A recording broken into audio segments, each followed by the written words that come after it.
وَلِكُلِّ أُمَّةٍ جَعَلْنَا مَنسَكًا۔ اب اس کی جو ایک تفصیل جو ہے وہ تفصیل یعنی کون کون سے جانور جو ہیں وہ ان کو ذبح کیا جائے گا، اس کی وضاحت ہمیں صرف سنت مبارکہ سے ہوتی ہے کہ رسول اکرم صلی اللہ علیہ وسلم نے اپنی زندگی کے اندر کون کون سے جانور ذبح فرمائے ہیں۔ مثلاً بھیڑ یا مینڈے کے بارے میں حدیث موجود ہیں، اونٹ کے بارے میں جیسے آخری حج کے موقع پر حضور صلی اللہ علیہ وسلم نے 100 اونٹ کیے ہیں، آپ نے گائے بھی ذبح کی ہے آخری حج کے موقع پر اپنی بیویوں کی طرف سے، امہات المومنین کی طرف سے۔ تو چنانچہ یہ جانور جو ہیں یہ قربانی کے لیے مسنون ہو گئے ہیں۔ اور ایک لسٹ جو ہے وہ سورۃ الانعام میں آئی ہے۔ سورۃ الانعام جو ہے یہ قرآن مجید کی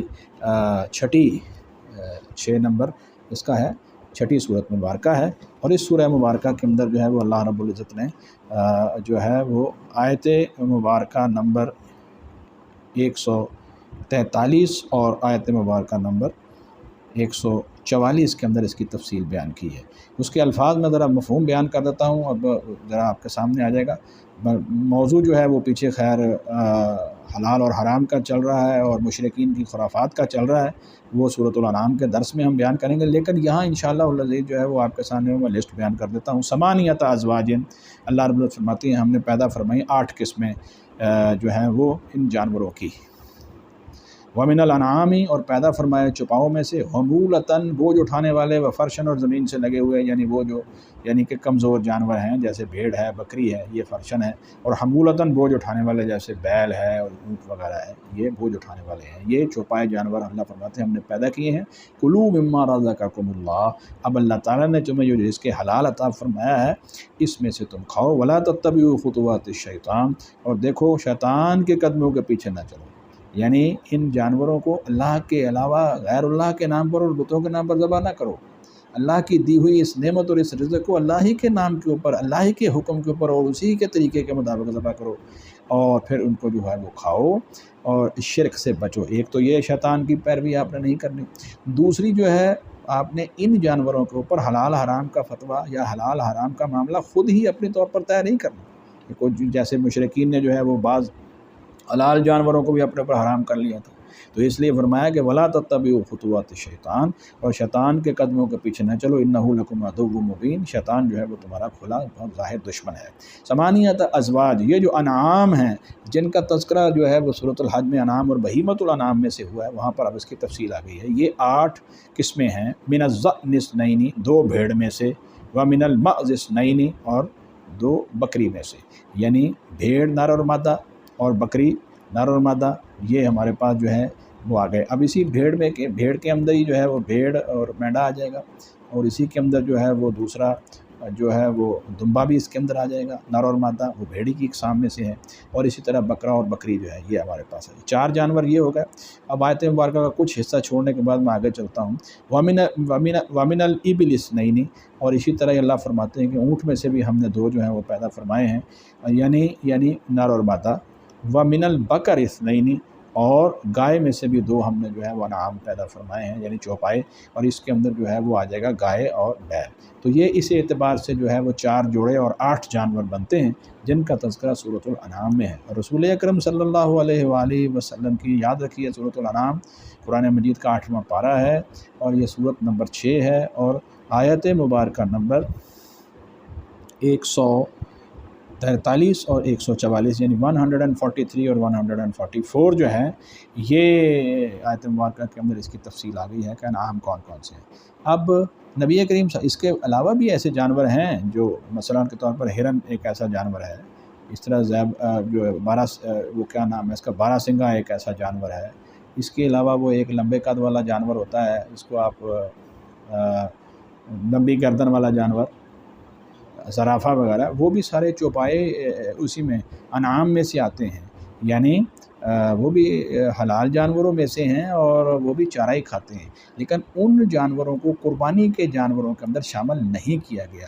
یہ بات یہاں اس سورہ مبارکہ کے اندر وضاحت ہو جاتی ہے۔ اللہ رب العزت کو قربانی کے لیے جو جانور زیادہ محبوب اور مقصود ہیں وہ یہ 4 جوڑے اور 8 جانور ہیں، اور اس کی تصدیق جو ہے وہ کسی کے قول سے نہیں ہوئی، رسول اکرم صلی اللہ علیہ وآلہ وسلم کے عمل سے یہ بات واضح ہو جاتی ہے کہ اللہ کے رسول صلی اللہ علیہ وسلم نے خود بھیڑ کہ نر میں سے مینڈا، اور ایک جگہ پر جو ہے وہ دمبا کا تذکرہ بھی ہے، اور اسی طرح صحابہ کے اندر آپ نے بکرے اور بکریاں تقسیم کی ہیں، اور اسی طرح گائے کی قربانی کی ہے، اس طرح اونٹ کی قربانی کی ہے۔ تو انہی 8 جانوروں اور 4 جوڑوں میں سے اللہ کے رسول صلی اللہ علیہ وسلم نے قربانی فرمائی ہے، ہمیں بھی انہی کا خیال رکھنا چاہیے۔ بعض علماء کرام ہمارے اس وقت جو ہیں وہ جو ہے بھینس کو شامل کرتے ہیں، یا نر جو ہے وہ اس کا نر جو ہے اس کو بھی شامل کر لیتے ہیں۔ یہ ان کا اپنا ایک استدلال اور قیاس ہوگا، لیکن وہ بہتر جانتے ہوں گے کہ ان کے پاس اس سلسلے میں کیا دلائل ہیں۔ لیکن قرآن مجید کی اس سورۃ الانعام کی جو آیت مبارکہ کی تفصیل ہے، اس کی روشنی کے اندر تو وہ جانور اس میں شامل نہیں ہے، اور نہ نبی صلی اللہ علیہ وسلم کی سنت سے ثابت ہے۔ تو چنانچہ ہمیں وہی عمل کرنا چاہیے جو عمل قرآن و سنت سے براہ راست ثابت ہو۔ اللہ رب العزت جو ہے وہ ہمیں قربانی کے اس عمل کو اپنی رضا کے لیے کرنے کی توفیق عطا فرمائے۔ اگلی بات یہ ہے کہ قربانی کے ان جانوروں کو اللہ تعالیٰ نے شعائر اللہ میں شمار کیا ہے، اور یہ میں پہلے بھی یہ بات آپ کے سامنے عرض کر چکا ہوں کہ شعائر اللہ سے مراد جو ہے، یہ ذرا ذہن میں رکھیے کہ شعائر جو ہے یہ شعیرۃ کی جمع ہے، جس کا معنی جو ہے وہ نشانی ہوتا ہے۔ یہاں آپ کسی چیز کو خاص طور پر جو ہے وہ نشان لگا دیں، جن کو دیکھ کر اللہ تعالیٰ کی عظمت اور جلالت و کبریائی، نیز اس کی خلاقی اور صنائی جو ہے وہ یاد آ جائے، یہ ہے اصل میں شعائر اللہ، اس کا مفہوم جو ہے۔ ان نشانیوں سے انسان کے عمل کو اپنے اعلیٰ مقاصد کی طرف جو ہے وہ رہنمائی ملتی ہے۔ یہ اصل میں شعیرہ کا لفظ جو ہے یہ شاعر جو ہے یہ جمع ہے، اور شعیرہ جو ہے اس کا واحد ہے۔ یہ اصل میں فعیلۃ کے وزن پر ہے، اور یہ معنی بہرحال اس کا مفعلۃ ہوگا، یعنی ہر وہ چیز جس پر نشان لگایا گیا ہو اور جو بطور علامت مقرر کر دی گئی ہو کہ اس کا تعلق خاص اللہ تعالیٰ کے ساتھ ہے، اس لیے اب اس کی تعظیم، اس کا جو ہے اور اس کا احترام واجب ہو گیا ہے۔ چنانچہ اہل مکہ جو ہیں اور مسلمان اس زمانے کے اندر کیا کرتے تھے کہ قربانی کے بڑے جانور جو تھے، خاص طور پر اونٹ وغیرہ، ان کے کوہان کے اوپر تھوڑا سا زخم لگا کر وہاں پر جو خون نکلتا تھا اس کو مل دیتے تھے، تو یہ ایک نشانی ان کے اوپر لگ گئی کہ یہ جانور جو ہے وہ اب حرم کعبہ میں جائیں گے، بیت اللہ شریف کی طرف عمرہ اور حج کے بعد ذبح ہو گئے۔ اسی طرح ہی بعض جانور جو ہیں ان کے گلے کے اندر جو ہے وہ پٹا وغیرہ ڈال دیتے تھے، کوئی اسی طرح ہار ڈال دیتے تھے، ٹھیک ہے کہ نہیں، جو ہے اس کو قرآن مجید کے اندر جو ہے یہ بھی اب ان کے اوپر نشانی لگ گئی ہے، تو اس کو جو ہے وہ شعائر اللہ میں شمار کیا گیا ہے۔ تو چنانچہ قرآن مجید نے ان جانوروں کو سورۃ المائدہ کے اندر ہدی بھی کہا ہے، قلائد بھی کہا ہے۔ اس سے مراد قربانی کے وہ جانور ہیں جن کے اوپر نشان لگا کے، گلے میں پٹا ڈال کے یا ہار وغیرہ ڈال کے وہ مخصوص کر دیا جاتا ہے کہ اب یہ جانور قربانی کے لیے نامزد ہو گیا ہے۔ یہ شاعر اللہ میں سے ہیں، ان کا ادب اور احترام ضروری ہے۔ شاعر اللہ کا تذکرہ جو ہے وہ قرآن مجید میں آپ کے سامنے میں رکھ دوں، سورۃ البقرہ کی آیت نمبر 158 میں اللہ رب العزت نے صفا اور مروہ پہاڑیوں کو بھی شاعر اللہ قرار دیا ہے۔ یہ بھی اللہ کے شاعر میں سے ہیں، ان کی تعظیم اسی طرح ہی واجب ہے۔ ایمان والے شخص کے اوپر اس کی تعظیم جو ہے وہ بہت زیادہ واجب ہے،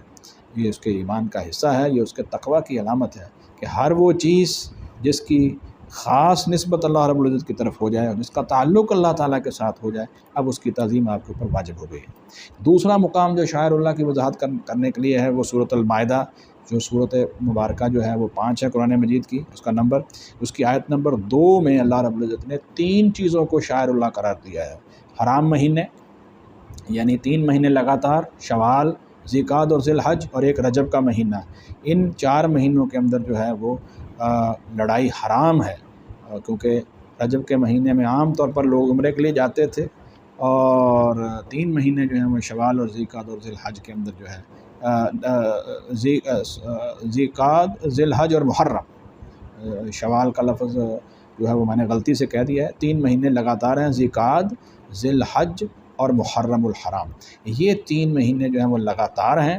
ان کے اندر جو ہے وہ لڑائی حرام ہے۔ اور اسی طرح چوتھا مہینہ جو رجب کا مہینہ ہے، اس کے اندر لڑائی حرام ہے۔ اور رجب میں عام طور پر لوگ عمرہ کے لیے جاتے تھے، اور ان مہینوں کے لیے حج کے لیے جاتے تھے، ان کو شعائر اللہ کہا گیا۔ ان مہینوں کا احترام کرنا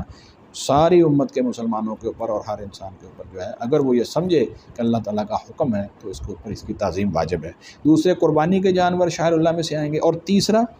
اب آمینہ، یہ لفظ وہاں پر استعمال ہو، یعنی وہ حجاج اکرام جنہوں نے گھر سے ارادہ اور قصد کر لیا ہے کہ ہم اب جو ہے وہ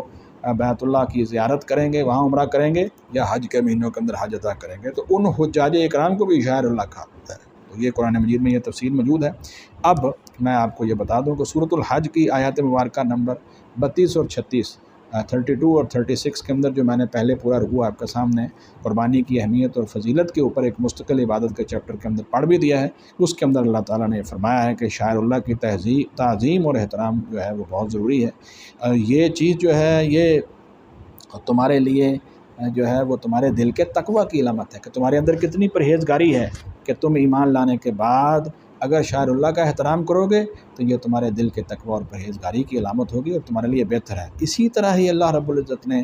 یعنی قربانی کے اونٹوں کو خاص طور پر شاعر اللہ میں شامل کیا ہے، حالانکہ قربانی کے تمام جانور